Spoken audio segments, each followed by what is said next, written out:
Hi and welcome to another Skyrim mod feature, episode 53. First up this time round we have a mod called Project Flintlock Rifle.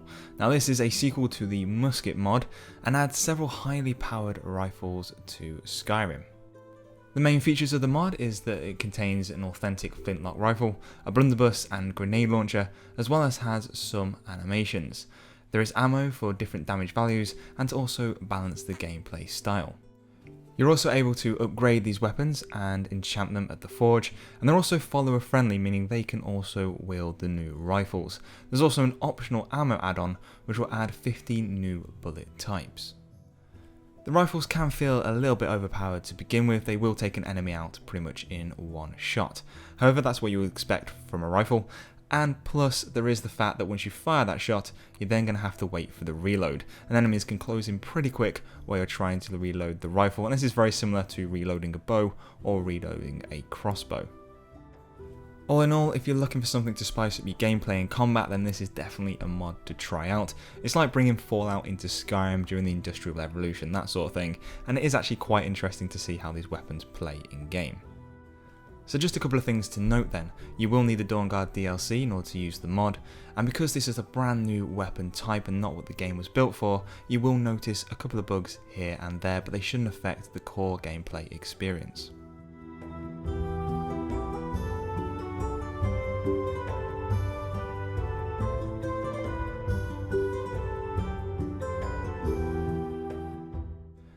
And next up is another weapon mod, and it's a replacer for that most fabled of weapons, the Dawnbreaker. As you can see from the title, this is the second rendition of Dawnbreaker Redone, and what the mod author has done this time round is they've merged the crossguard from the original mod with the grip, pommel and blade of one of their more recent sword mods called Leviathan. Of course, there are a few other tweaks here and there, but I have to say the finished article is very nice indeed. It's a much simpler blade than you'll find in the vanilla game, but I was never a big fan of that big glowing orb that sits below the blade, and this to me fits in much nicer with how I like my Skyrim to appear. However, if you did like the original glow special effect that goes with the sword, there is an optional download to put that in. There's also a DSR patch, you can use it with dual sheath redux. There's a two-handed add-on which will allow you to convert the Dawnbreaker into a two-handed sword, and there's also a couple of more texture variants in which you can add over the top. There's also the possibility of making it into a standalone version. That's a lot of alsos, and you can find them all in the optional file section on the main mod page.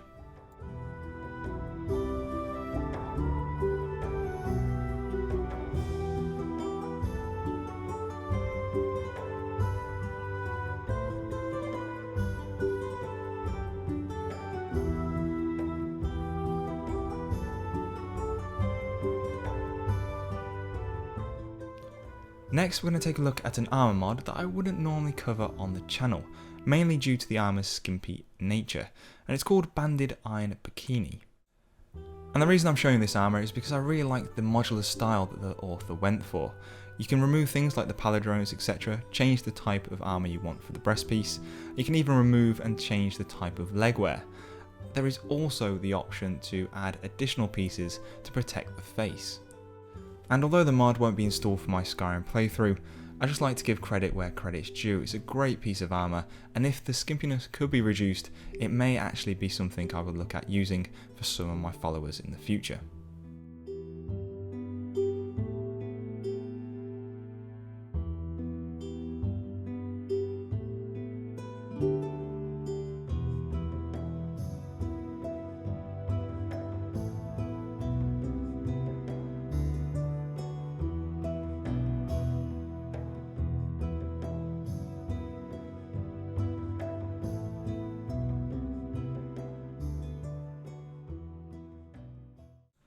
Over the recent years, I've seen a decline in the amount of mods that change the night sky in Skyrim, but this time around we've got night sky constellations, and it adds a couple of nice things.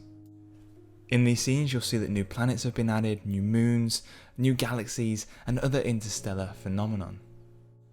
The mod works in a very modular fashion. You can pick and choose what you want. Generally you would install the main file, and then choose some of the optional versions to have on over the top. I'll leave you now with the rest of the scenes and some quiet music.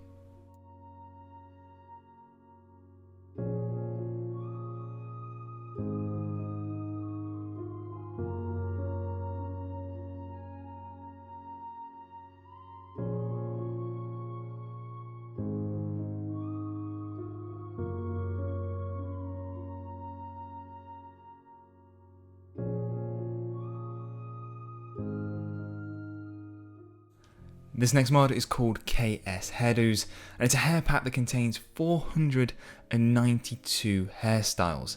That's 434 styles for females and 58 for males.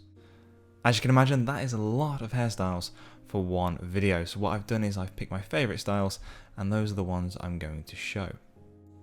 Personally, I feel all the hairstyles really fit in nicely with the game. They offer some class and distinction that the vanilla game does not really have. You will notice some clipping here and there on most of the hairstyles depending on what clothing or armour you're wearing. That's to be expected, but you don't really notice much of this during normal gameplay. In order to use these hairstyles, you will need the race menu mod, and if your game crashes or freezes when going into the race menu, you'll also need the show race menu pre-cache killer. Both those mods are available with links on the main mod page under requirements, but I'll add a link to those below as well, so you can easily access them from this channel.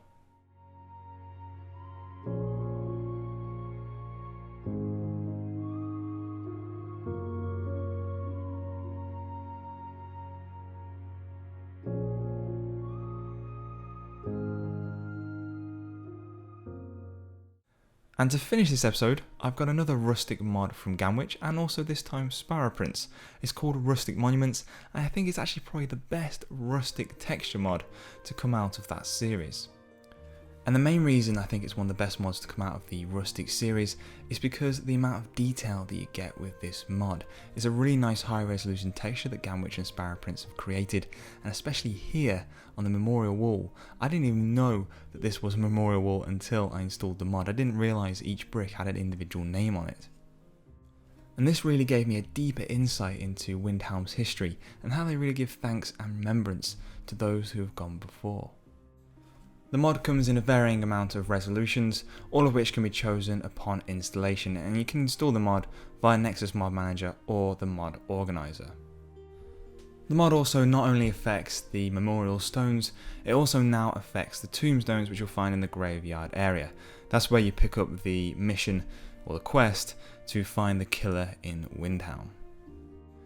If you like the look of the mod, links are provided in the description below. Click there to head to the mod page, and remember to endorse the mod if you use. I'll leave you now with the before and after shots of the vanilla game versus the modded version, and you'll see just how clearly this mod defines the monuments in Windhelm.